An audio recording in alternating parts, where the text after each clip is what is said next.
ओम नमः शिवाय। श्री शिव महापुराण महात्म्य अथ तृतीय अध्याय। शिव महापुराण के श्रवण से देवराज को शिव लोक की प्राप्ति। सौनक जी बोले, हे महाभाग सूत जी, आप धन्य हैं, परमार्थ तत्व के ज्ञाता हैं। आपने कृपया करके हम लोगों को यह बड़ी अद्भुत और दिव्य कथा सुनाई है। हमने यह पाप नाशिनी, मन को पवित्र करने वाली और भगवान शिव को प्रसन्न करने वाली अद्भुत कथा सुनी। भूतल पर इस कथा के समान कल्याण का सर्वश्रेष्ठ साधन दूसरा कोई नहीं है। यह बात हमने आज आपकी कृपा से निश्चय पूर्वक समझ ली। हे सूत जी, कलयुग में इस कथा के द्वारा कौन कौन से पापी शुद्ध होते हैं, उन्हें कृपया कर बताइए और इस जगत को कृतार्थ कीजिए।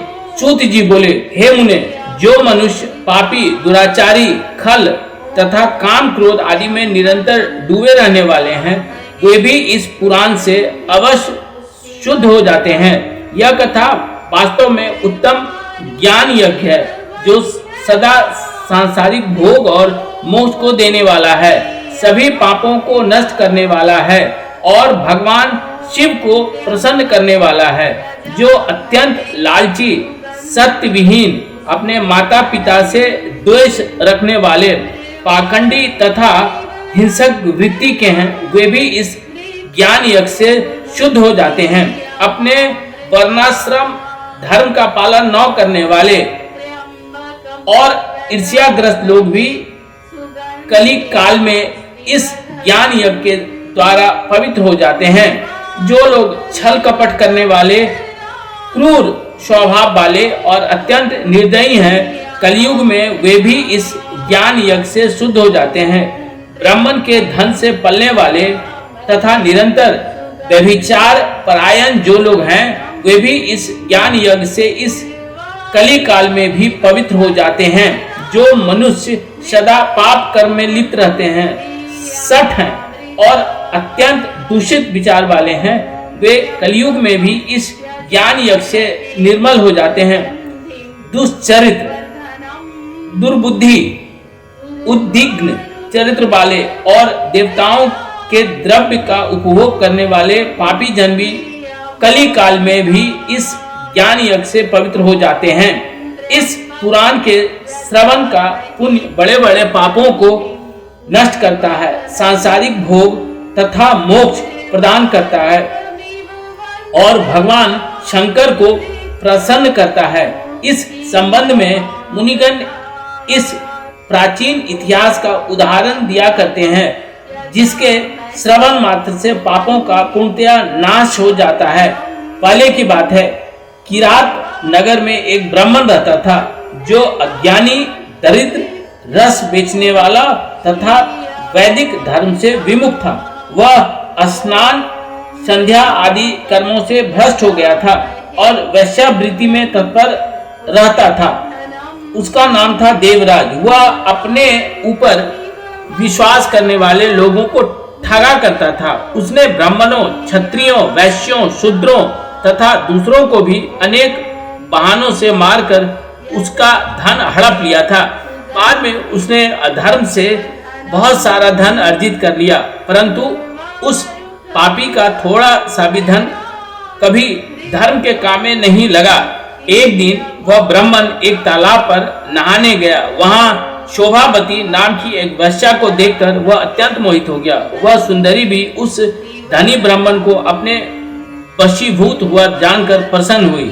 आपस में वार्तालाप से उनमें प्रीति उत्पन्न हो गई। उस ब्राह्मण ने उस वैश्या को पत्नी बनाना तथा उस वैश्या ने उसे पति बनाना स्वीकार कर लिया।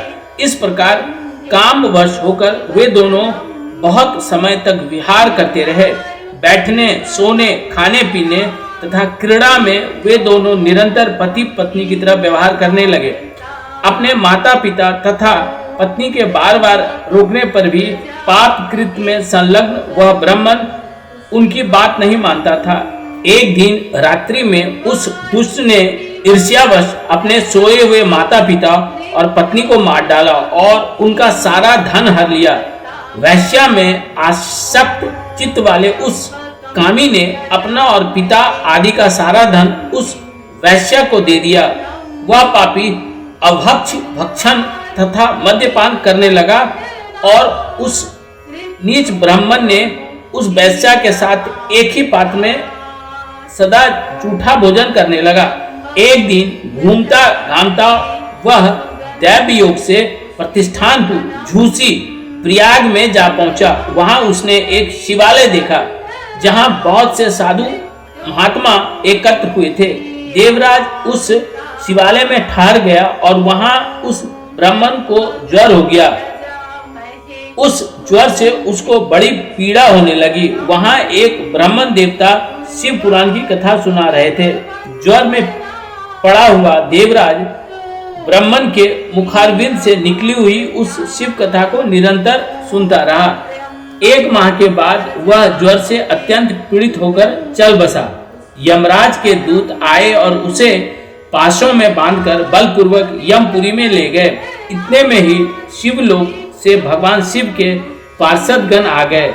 उनके गौर अंग कपूर के समान उज्जवल थे।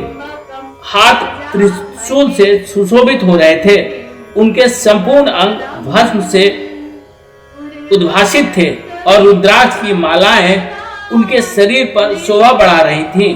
वे सबके सब क्रोध करते हुए यमपुरी में आए और यमराज के दूतों को मार पीट कर बारंबार धमकाकर उन्हें देवराज को उनके चंगुल से छुड़ा लिया और अत्यंत अद्भुत विमान पर बिठाकर जब वे शिवदूत कैलाश जाने को उद्यत हुए, उस समय यमपुरी में बड़ा भारी कोलाहल मच गया। उस कोलाहल को सुनकर धर्मराज अपने भवन से बाहर आए। साक्षात दूसरे रुद्रों के समान प्रतीत होने वाले उन चारों दूतों को देखकर धर्मज्ञ धर्मराज ने उनका विधि पूर्वक पूजन किया। यम ने ज्ञान दृष्टि से देखकर सारा वृतांत जान लिया। उन्होंने भय के कारण भगवान शिव के उन महात्मा दूतों से कोई बात नहीं पूछी। यमराज से पूजित तथा पार्थित होकर वे शिवदूत कैलाश को चले गए और उन्होंने उस ब्राह्मण को दया सागर सांब शिव को दे दिया। शिव पुराण की यह परम पवित्र कथा धन्य है, जिसके सुनने से पापी जन भी मुक्ति के योग बन जाते हैं। भगवान सदाशिव के परम धाम को वैदेव्य सभी लोगों में सर्वश्रेष्ठ बताते हैं। ब्राह्मण, क्षत्रिय, वैश्य, शूद्र तथा अन्य प्राणी, यहाँ तक कि जिस पापी ने धन के लोभ से अनेक लोगों की हत्या की तथा अपने माता पिता और पत्नी को भी मार डाला, वह वैश्यागामी शराबी ब्राह्मण देवराज भी इस कथा के प्रभाव से भगवान शिव के परम धाम को प्राप्त कर तत्क्षण मुक्त हो गया। इस प्रकार श्री स्कंद महापुराण के अंतर्गत शिव पुराण महात्म्य में देवराज मुक्ति वर्णन नामक दूसरा अध्याय पूर्ण हुआ। ओम नमः शिवाय।